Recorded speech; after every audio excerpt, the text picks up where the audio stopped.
ये कोई आतंकवादी हमला नहीं है, ये उससे कहीं ज्यादा है। ये भारत के खिलाफ पाकिस्तान की एक रणनीतिक चाल है।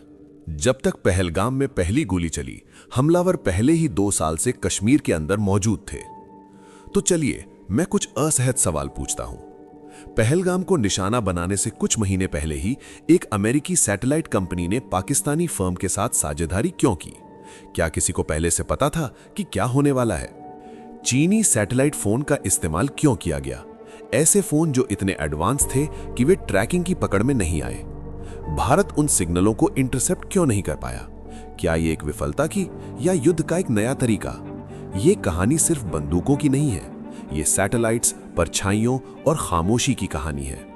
2025 के पहलगाम हमले को समझने के लिए हमें वापस जाना होगा, 2025 में नहीं बल्कि 2018 में।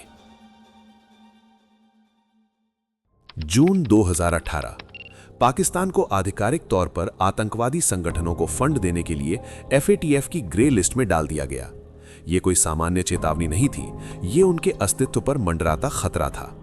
अगर पाकिस्तान ने इसे नहीं माना होता तो उसे IMF लोन और वर्ल्ड बैंक की फंडिंग मिलनी बंद हो जाती, वो पैसा जो उसकी अर्थव्यवस्था को जिंदा रखने के लिए जरूरी था। पाकिस्तान ने तुरंत अंतर्राष्ट्रीय समुदाय को रिपोर्ट सौंपी। उनके दावे स्पष्ट थे, टेरर फंडिंग रोक दी गई है, लश्कर-ए-तैयबा के नेता जेल में हैं, आतंकी ढांचा ध्वस्त कर दिया गया है। इन दावों के बावजूद 14 फरवरी 2019 को पुलवामा हमला हुआ। अब इस सवाल को ध्यान से पूछिए, अगर फंडिंग सच में रुक गई थी, अगर नेता वास्तव में जेल में थे, तो पुलवामा कैसे हुआ? क्या पाकिस्तान को ब्लैकलिस्ट किया गया? नहीं, इसके बजाय पाकिस्तान को एक और आखिरी चेतावनी मिली। इसे याद रखिए, ग्रे लिस्ट में डाला जाना ही अपने आप में एक आखिरी चेतावनी है। फिर भी पाकिस्तान को एक और आखिरी चेतावनी मिली। इसने एक महत्वपूर्ण बात उजागर की, पाकिस्तान आतंकवाद रोकने को तैयार नहीं था। पाकिस्तान ने अपना तरीका बदलने का फैसला किया। 2019 तक लश्कर-ए-तैयबा और जैश-ए-मोहम्मद जैसे आतंकी समूह विश्व स्तर पर पूरी तरह बेनकाब हो चुके थे। उनके नाम जहरीले हो चुके थे। उनका सीधा इस्तेमाल करने का मतलब था अंतर्राष्ट्रीय परिणाम भुगतना। इसलिए पाकिस्तान को जरूरत थी एक नए नाम की, एक नए चेहरे की, एक नई कहानी की, जिसे दिखाया जा सके एक स्थानीय कश्मीरी आंदोलन के रूप में। इसी तरह एक नया संगठन बनाया गया, द रेजिस्टेंस फ्रंट, TRF। कागजों पर TRF को एक स्थानीय कश्मीरी प्रतिरोध समूह के रूप में पेश किया गया। हकीकत में ये बस था लश्कर-ए-तैयबा, जैश-ए-मोहम्मद थे जो एक नए झंडे के नीचे काम कर रहे थे। और पहलगाम हमला इस नए संगठन का पहला बड़ा हमला बनने वाला था। TRF को चलाने के लिए भर्ती सिर्फ प्रशिक्षित आतंकवादियों तक सीमित नहीं थी, ये और भी गहरी थी, पाकिस्तानी सेना के अंदर तक। मुख्य हमलावर हाशिम मूसा, एक सेवारत पाकिस्तानी SSG पैरा कमांडो, एक एलीट सैनिक, प्रोफेशनली प्रशिक्षित, सक्रिय मिलिट्री पृष्ठभूमि। ये एक तथ्य एक बात स्पष्ट रूप से साबित करता है, पाकिस्तान सीधे तौर पर शामिल था। यह सिर्फ आतंकवाद नहीं था, यह एक सरकार समर्थित ऑपरेशन था। 2022 तक बुनियादी तैयारी पूरी हो चुकी थी। TRF ने सफलतापूर्वक पूरे कश्मीर में एक पूर्ण ऑपरेशनल नेटवर्क स्थापित कर लिया था। भर्ती इसके जरिए नहीं हुई, ट्रेनिंग कैंप, बॉर्डर घुसपैठ, ये स्क्रीन्स के जरिए हुई। TRF ने प्राइवेट टेलीग्राम ग्रुप्स बनाए, इन ग्रुप्स ने स्थानीय कश्मीरी युवाओं को निशाना बनाया। प्रक्रिया धीमी थी, कट्टरपंथी फैलाना, भरोसा जीतना, चुनिंदा भर्ती, खामोशी से विस्तार करना। इसके तुरंत बाद घाटी भर में छोटे मोटे हमले दिखाई देने लगे। जब TRF विस्तार कर रहा था, कश्मीर की जमीनी हकीकत बदल रही थी। 2018 में 1458 पत्थरबाजी के मामले, 2023 तक 0 आतंकी मामले, 2018 से 228, 2023 से 44 पर्यटन, 2018 से 8.5 लाख पर्यटक, 2023 से 31 लाख। निवेश बढ़ा, व्यापार का विस्तार हुआ, पैसा वापस कश्मीर में आने लगा, स्थानीय कश्मीरी लोगों को वास्तविक आर्थिक लाभ दिखने लगा। भारत सिर्फ कश्मीर का विकास नहीं कर रहा था, भारत नजरिया बदल रहा था।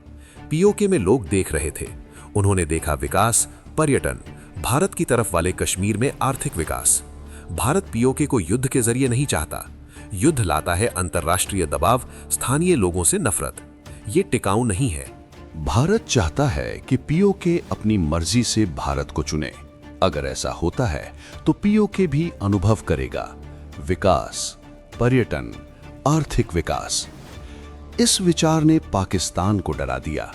पाकिस्तान को इस बदलाव से नफरत थी। पाकिस्तान को पीओके खोने का डर था। पाकिस्तान एक बात समझ गया था, विकास रोकने के लिए, पर्यटन रोकने के लिए, आर्थिक विकास रोकने के लिए डर पैदा करना जरूरी है। आप पर्यटकों को कैसे रोकते हैं? आप पर्यटकों पर हमला करते हैं। इसी सोच ने पहलगाम हमले को जन्म दिया।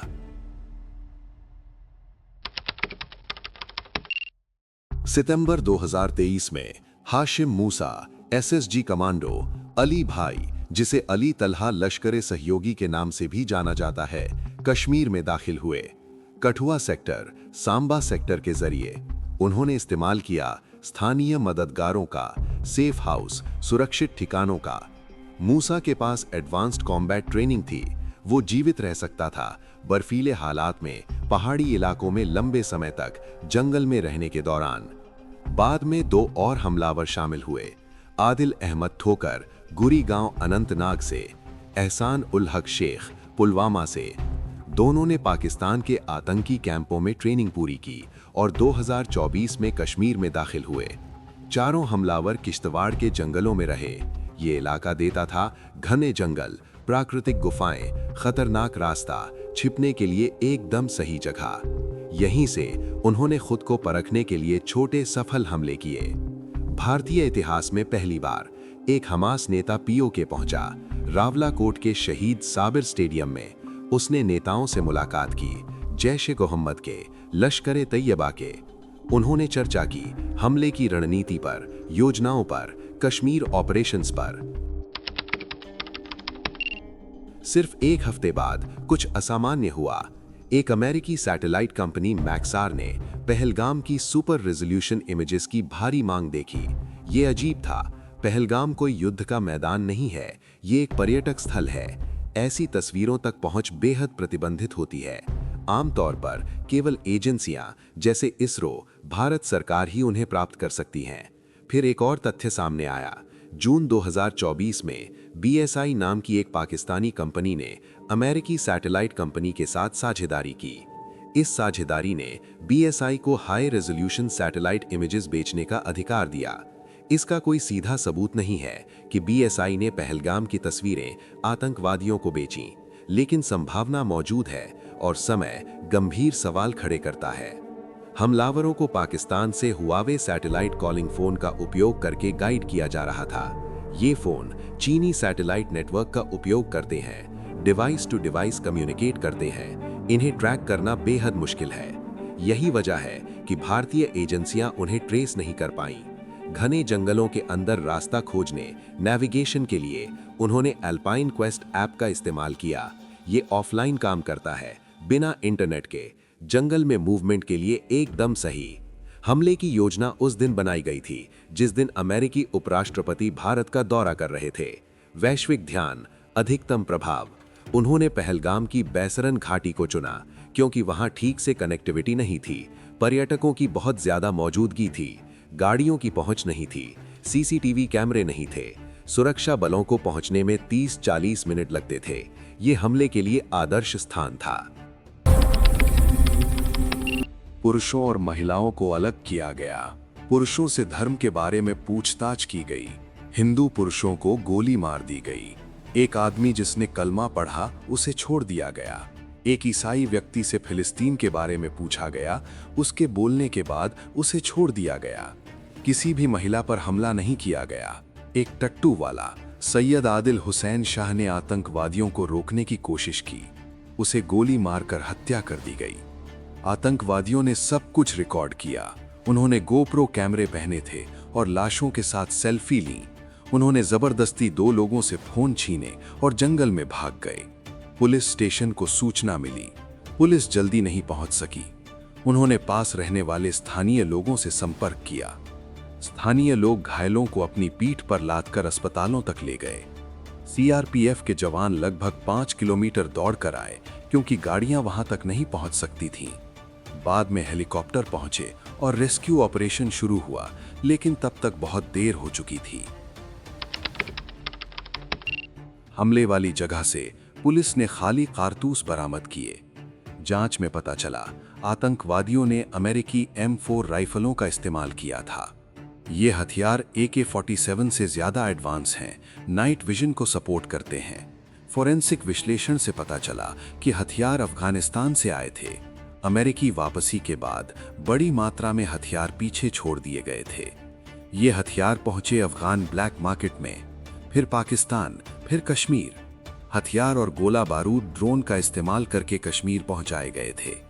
ये सिर्फ आतंकवाद नहीं था, ये कश्मीर में विकास को रोकने के लिए पाकिस्तान की एक कूटनीतिक चाल थी, लेकिन ये विफल रही। भारत ने ऑपरेशन सिंदूर के साथ जवाब दिया।